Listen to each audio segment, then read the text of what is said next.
My late husband passed away when I was 4 months pregnant. It's been difficult without him, but my family did so much to support me. I moved in with them a month after. At the funeral, my older brother asked for a minute to talk and asked me if I wanted to go through with my pregnancy. I was shocked when I heard this, but even more shocked when he suggested that I make the right decision, not an emotional decision, and reconsider having my son. He gave many reasons, including that single widowed moms are considered too much baggage for so many men to date. I lost it on him and kicked him out. That was the last time we saw each other. My son is now 3 weeks old. The whole family met him and were happy to welcome him. My parents asked if I could let my brother meet my son, even for a few hours. I refused, but they said I was making a mistake by robbing my son of a future loving relationship with his uncle. They asked that I don't let my emotions dictate a decision that might have a lasting impact, but I said no. My extended family got involved and started pushing, especially after my brother started insisting, saying my husband was his dear friend, and what I'm doing right now would make my husband upset if he saw it. Am I being bitter and selfish? Why does brother want to see the baggage now? Not the idiot OP. Every time he says how much of a dear friend he was, remind him of that talk from his dear friend's funeral. Heck, remind the whole family of it. If he keeps pulling this manipulative BS, tell him that if he had his way, there would be no nephew to meet, so he can go on pretending he got his way. Then tell the family the same thing, that the day you were burying your husband, your brother told you that you should bury your baby too. Until your brother sincerely apologizes and makes amends. And to be honest, I don't know that I would ever see my brother the same way again. He doesn't need to be in your son's life. Is anyone else bothered by the way people keep telling OP not to make emotional decisions? Tell your extended family that the discussion is closed, and anyone who brings it up again will not be seeing your son for a long time. If and when you want your son to have a relationship with your brother, you will let him know. I'm assuming your brother also hasn't bothered to apologize, but still feels entitled to have a relationship with your son and has no problem emotionally manipulating you to get what he wants. Yeah, no, you're not the idiot here. It seems that the brother's heart was in the right place, but he went about it wrong. Think about it. Assuming it was a planned pregnancy and the death was sudden, checking to see if someone who planned a 2-parent household is up for now being a single parent is pretty awesome. That's a major change for someone, and checking on them to see if they're okay and up for being a single parent isn't something I often see in these situations. I fully agree with you. Bad wording, timing, and argumentation. OP, I don't think this is worth cutting your brother out of your life for good. He made an extremely insensitive comment, but he wasn't trying to be malicious. Sometimes people just remove the feeling from a tremendously emotional time like this and try to solve things logically without any emotion or feelings, which doesn't work. Are you out of your mind? His reasoning for her to terminate was about finding a new man. Where the heck is it about her own mental health and financial stability? Y'all would tell someone to forgive a family member that stabbed them if they said pretty please. Agree. He wasn't worried about her. If he was, he'd have said, single parenting is so hard, especially after a tragedy. Are you feeling okay with it? He didn't say any of that because he wasn't worried about her or the baby. He was worried about her dateability because all his concern reduced to whether she'd be sufficiently attractive to other men. We know this because it's what he said. And while that may be his form of caring, OP has every right to find it misogynistic and gross. Me thinks you're giving this dude way too much credit. My ex, Thomas, and I have been split for around 4 years. We have 2 kids together, tween twins, a boy and a girl. He remarried Sandy about 18 months ago, and she has 2 children, pre-tween and tween. Our current custody agreement is I have the kids 2 weeks on 1 week off when they go to Thomas's. It's a private agreement we have as it works best with his job as he travels, so we make sure for that week he's home. Recently, I got a text from Sandy asking if I could come pick the kids up. She had plans, and my ex had been held up at work. It wasn't a problem. I was on my way home from work so I could swing by and get them. I rang my ex to confirm that's what he wanted, and said it's around 5:30. I'll keep them for the night. He said that was great and he would let Sandy know. When I got to their place, my kids opened the door and were packed and ready to go.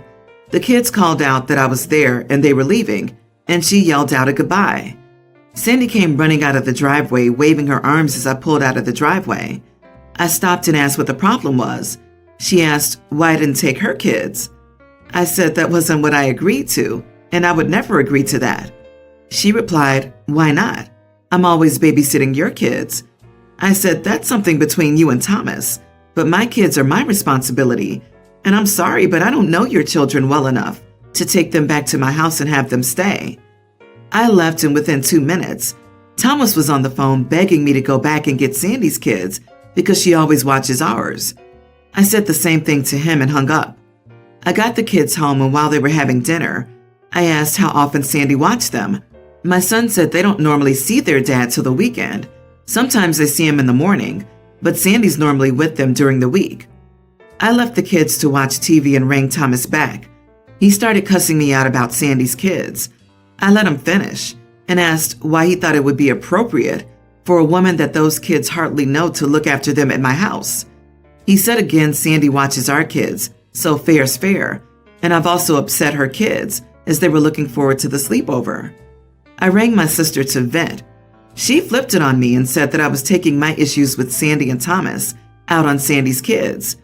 I don't have any issue with either of them, but I'm starting to feel like I was the idiot, but I made no promises to her kids. Not the idiot. That's just not how custody works. You aren't obligated to take care of your ex's stepkids. It's on your ex and his new wife to figure out babysitting for all the kids while in their care. It's his agreement with her that she takes care of your kids on his behalf. You have no part in fulfilling this agreement. Of course, they're free to find a sitter for his stepkids as well. LOL. Exactly. They agreed to that custody arrangement so that he can ensure mirror time with the kids, but still couldn't be bothered. If the new wife considers that babysitting, perhaps they should stay with the mom and revisit child support. What's the point of them at dad's if he's just having someone else babysitting for most of the time? Just because her ex has dumped his parental responsibility onto her doesn't mean she can do the same. It's mind-blowing that he thinks that this is appropriate. It's also ridiculous that they told the kids they could go and not discuss it with you. Ex-wife and sister are just plain wrong. Watching your kids is something nice to do if you want. There's no obligation at all. I think getting a custody agreement might be a good idea. My boyfriend and his friends like to play video games together. I have little to no interest in video games. The issue is that for some reason, he and his friends think that them playing video games is the most interesting thing in the world. And you know how guys are into sports who will have their girlfriends come to watch their games. Of course, he and his friends expect us, the women, to do the same. I'll admit that we tried it once. It was boring and a massive waste of time. None of us were interested in just sitting there watching them play games. But for some reason, the guys expected that somehow this counted as a group hangout and thought it was a great time. They started to make plans to do it again, and I stepped in and said, "Hey, you guys can play, but we aren't going to sit around watching you play video games."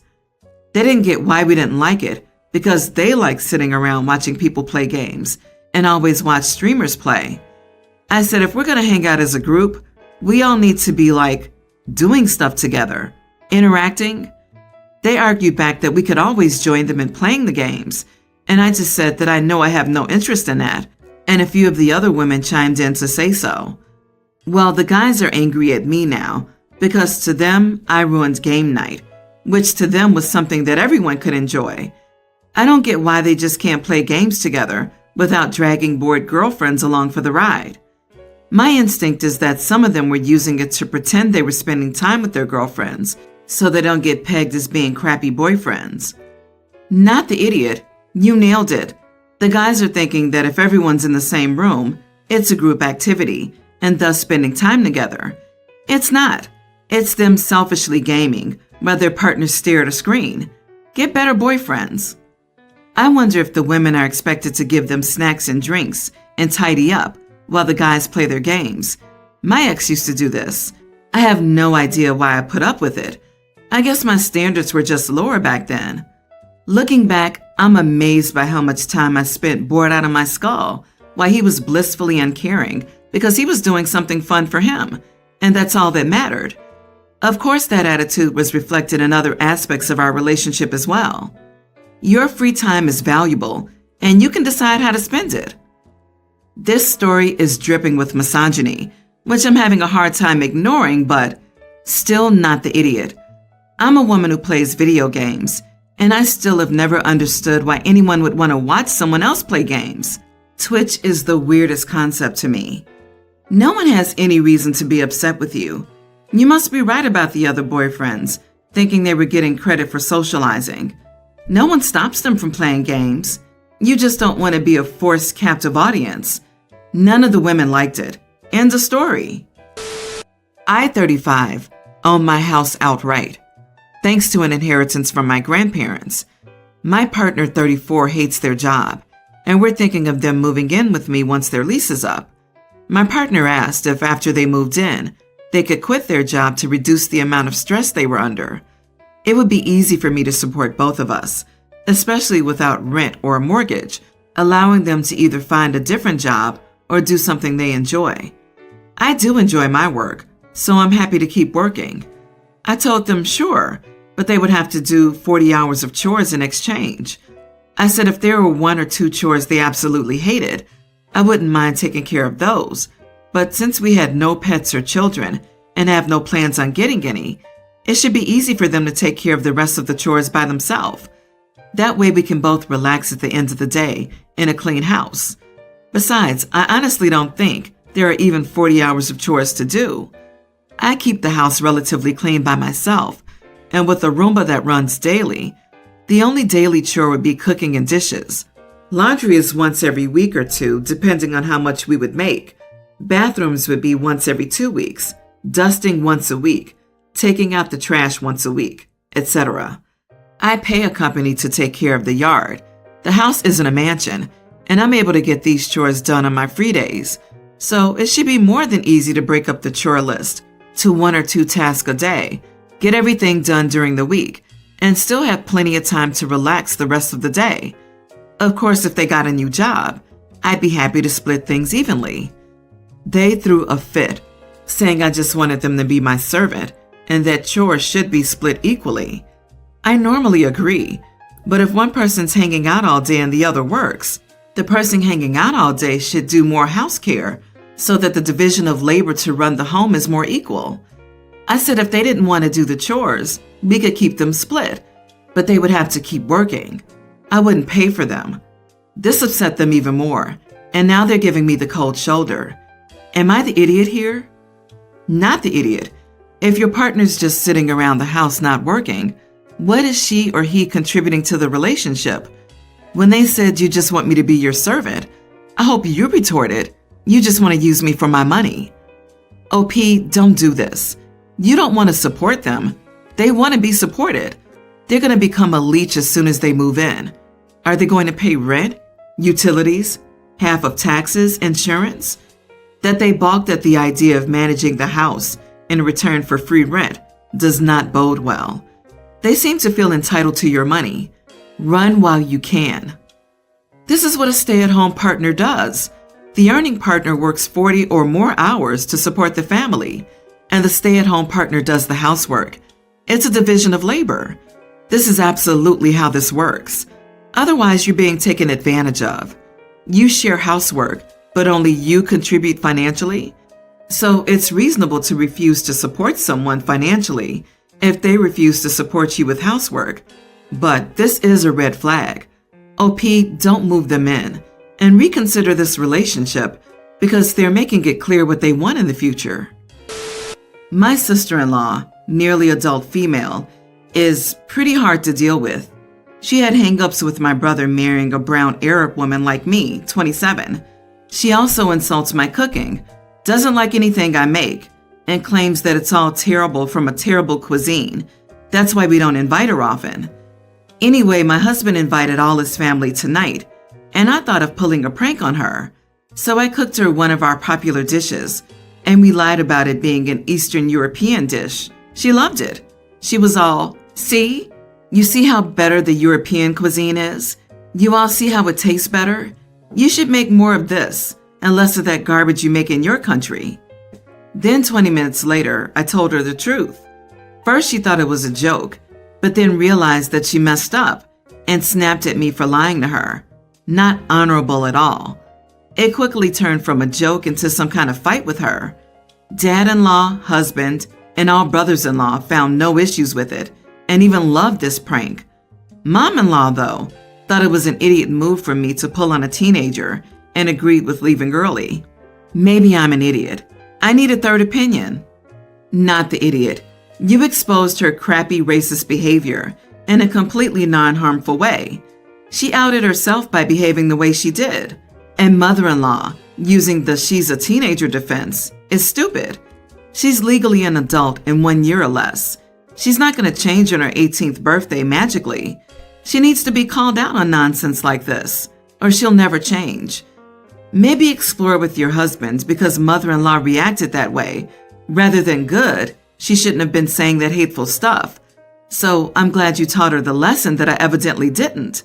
But maybe we've now identified the tree that the apple didn't fall far from. Everyone's the idiot here.